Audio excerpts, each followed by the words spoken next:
Este video corresponde al trabajo práctico número 2, tirantes de hormigón armado, de la materia hormigón armado 1. Comenzamos analizando el comportamiento de un tirante de hormigón armado bajo carga creciente. Si analizamos el diagrama carga de formaciones específicas del tirante, vemos que para cargas pequeñas el comportamiento del diagrama es lineal. Con el aumento de la carga, en alguna sección del tirante, la más débil, se producirá la primera fisura. La carga para la cual se produce esta fisura es PCR1 y deberá ser resistida solo por las armaduras. A partir de esta carga y hasta la carga PCR2 se produce el proceso de fisuración sistemática. Todo aumento posterior de las cargas produce incrementos en la tensión del acero. Observamos cómo después de la fisuración, la pendiente del diagrama es menor que la pendiente en la fase sin fisuras. Podemos concluir entonces que después de la fisuración se produce una disminución en la rigidez del tirante. Con el aumento de la carga exterior, la tensión en las armaduras llega a la fluencia y se agota la capacidad resistente de la sección. En este diagrama podemos distinguir dos puntos singulares que permiten definir las dos condiciones necesarias para dimensionar a los tirantes de hormigón armado. Esto es, la condición de no fragilidad, que asegura que el tirante no falle ante la primera fisura por falta de armadura, y la condición resistente, que asegura que la carga actuante no supere la resistencia de la sección. El sector del diagrama comprendido entre la carga de fisuración y la carga resistente corresponde al estado de servicio o estado 2. Condición de no fragilidad de la pieza. Esto significa evitar la rotura frágil, es decir, evitar que el tirante falle al producirse la primera fisura por falta de armaduras. Esta condición asegura una cantidad mínima de acero en relación al área de hormigón. No depende de la carga aplicada P. La expresión es la siguiente. 1,2 de PCR, que es la carga de fisuración, debe ser menor o igual que Φ por la carga resistente de la sección. Esto es área de acero por la tensión de fluencia del acero. El coeficiente Φ vale 0,9 ya que se trata de una rotura dúctil. Se ha respetado el formato general de seguridad del CIRSOC 201.05, esto es, que la solicitación mayorada, 1,2 en este caso, debe ser menor o igual que la resistencia minorada. El valor PCR, es decir, la carga de fisuración, es el área de tirante por la resistencia a la tracción del hormigón. Como estamos hablando de un material solo hormigón, debemos utilizar la expresión del área homogeneizada. Pero el factor 1 más nρ lo vamos a reemplazar por 1. Varía entre 1,1 y 1,3 para cuantías altas.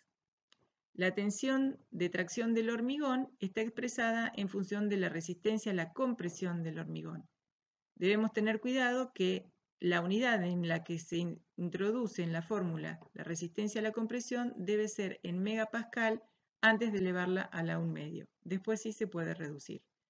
Reemplazando estos valores y reagrupando, llegamos a la expresión de cuantía mínima, relación de área de acero al área de hormigón, debe ser mayor o igual que 0,5 de F'C a la 1/2, con el cuidado de expresar F'C en megapascal, y por tratarse de una dimensional, la tensión del acero también en megapascal. Repasemos brevemente las distintas combinaciones de carga y los factores de mayoración de las acciones que define el CIRSOC. Tenemos distintas combinaciones de acciones y distintos factores de mayoración para cada combinación. Esto lo fija el reglamento. Varias son las acciones que intervienen. D son cargas muertas o cargas permanentes, que en el caso de un edificio son las cargas del peso propio de la estructura, más contrapisos, carpetas, mamposterías, etc. Las cargas vivas tienen que ver con las cargas de uso del destino de cada local, Esto es, si son edificios educativos, salas de teatros, edificios de viviendas, gimnasios, etc. Sobrecargas encubiertas, sobrecargas debidas a los fluidos, debidas al peso y presión lateral del suelo, provenientes de lluvias, de cargas de nieve, variaciones de temperatura, cargas de viento, etc. Todas estas combinaciones corresponden a cargas gravitatorias.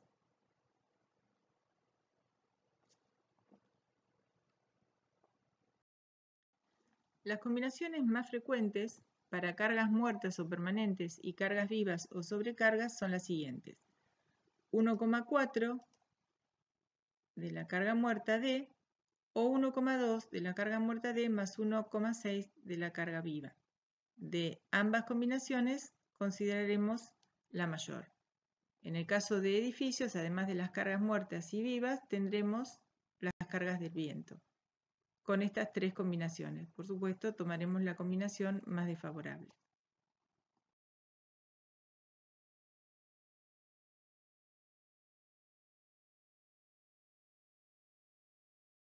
La condición de resistencia o estado límite último o estado límite de rotura se refiere a cuando se agota la capacidad resistente de la sección. Esta condición nos permite determinar la cantidad necesaria de acero por resistencia. La expresión es la siguiente. PU es el máximo entre las dos combinaciones que acabamos de describir y deberá ser menor o igual que la resistencia minorada, esto es, el área de acero por la tensión de fluencia del acero por el coeficiente de minoración de rotura dúctil 0,9. Acá observemos que la armadura sí depende de la carga solicitante PU, no como sucedía con las cargas de fisuración. Se recomienda utilizar las siguientes unidades: cargas permanentes y cargas vivas en kilonewton, el área de acero en centímetros cuadrados y la tensión de fluencia del acero en kilonewton por centímetros cuadrados. Veamos ahora un ejemplo. Materiales: hormigón H30, acero ADN 420, carga muerta PD igual a 200 kN, carga viva PL igual a 150 kN, ambas aplicadas sobre una sección de hormigón cuadrada del lado B igual a 25. Calcular la armadura necesaria. Primero, calculamos la solicitación mayorada PU como el mayor valor entre las dos combinaciones que hemos descrito anteriormente. Resulta una carga última de 480 kN. La condición resistente nos determina un área de acero igual a 12,69 centímetros cuadrados. La condición de no fragilidad nos da un valor AS igual a 4 centímetros cuadrados. Observen que acá la resistencia a compresión del hormigón debe estar expresada en megapascal antes de elevarla a la 1/2 y por lo tanto el acero debe estar también expresado en megapascal. Finalmente, adoptamos la mayor armadura entre los dos valores calculados, 12,69 centímetros cuadrados, adoptamos 4 del 20 y resulta la siguiente sección. Disposiciones constructivas. La separación mínima entre barras longitudinales y el diámetro de estribos se adoptarán de acuerdo a las condiciones para columnas.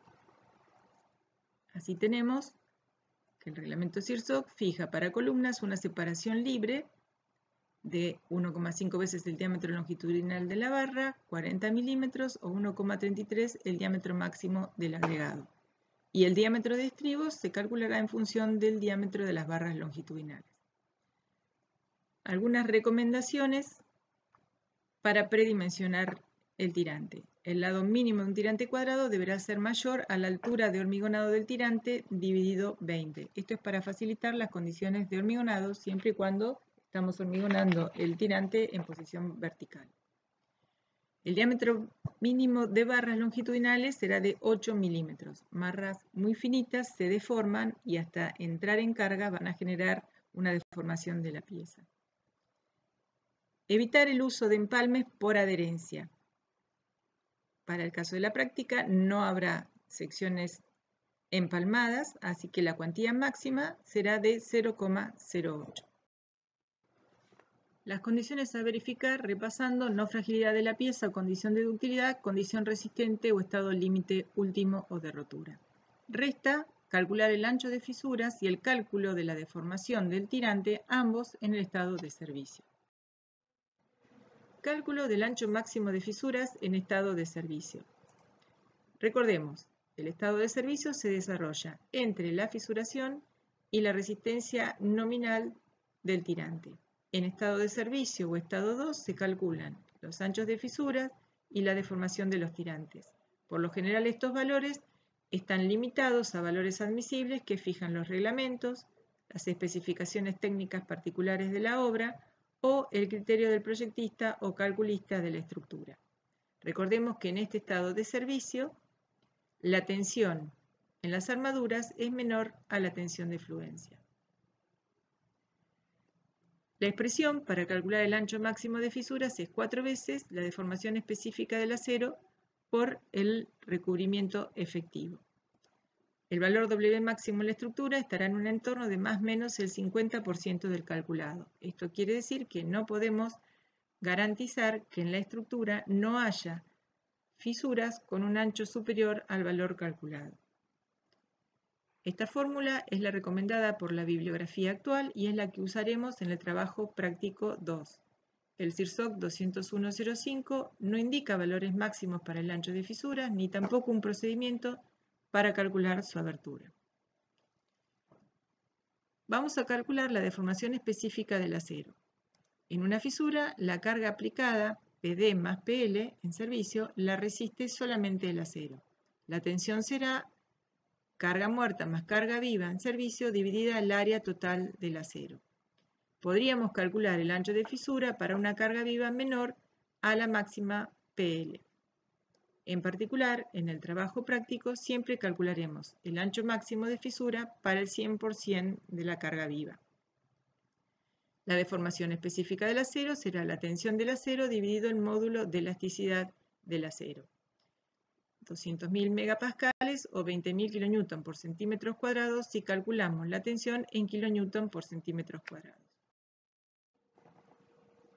Ahora vamos a analizar el otro factor que interviene en el cálculo del ancho de fisuras máximo, que es el recubrimiento efectivo en milímetros y que tiene la siguiente expresión.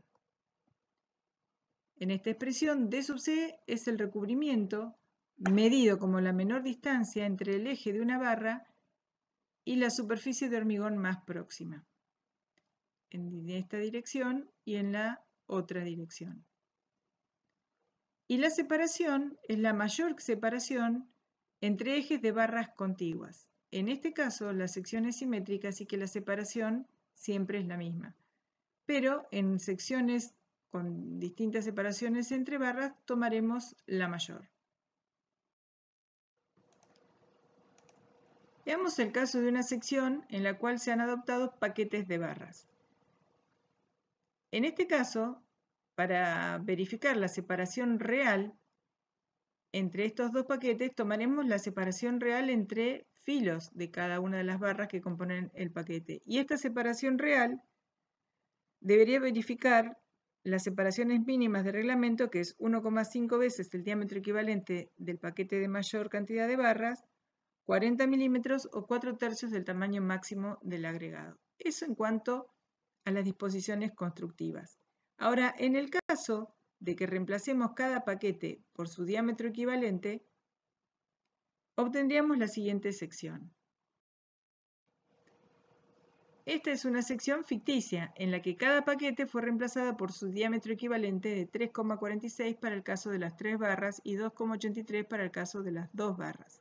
Ahora bien, para calcular el ancho de fisura máximo, nosotros vamos a utilizar el recubrimiento D sub C y D sub C en vertical o en horizontal correspondiente al diámetro equivalente y la separación entre barras también correspondiente a los diámetros equivalentes. ¿Cómo reducir el ancho de fisuras? En un ejercicio del trabajo práctico se debe reducir el ancho de las fisuras previamente calculado. ¿Cómo podríamos hacerlo? Observando la fórmula, si se reduce el recubrimiento efectivo T sub E, se reducirá el ancho de fisuras. También se logra lo mismo si se reduce la deformación específica del acero. Esto significará reducir la tensión en el acero. o podemos combinar ambas acciones. Si decidimos reducir la tensión en el acero, se debe aumentar el área de la armadura. Esto llevará a disponer más armadura que la mínima requerida por las condiciones de no fragilidad y resistencia. Entonces, la tensión en las armaduras se va a reducir al aumentar el área de acero. La otra manera es mantener el área calculada y aumentar el número de barras, lo que generará una disminución en la separación entre las barras. De todas maneras, en la fórmula del recubrimiento efectivo, la separación está dividida por 4 veces el recubrimiento de sub C, elevado al cuadrado más 1 y a su vez elevado a la 1 medio. O sea que no es tan directa la disminución del recubrimiento efectivo con la reducción de la separación.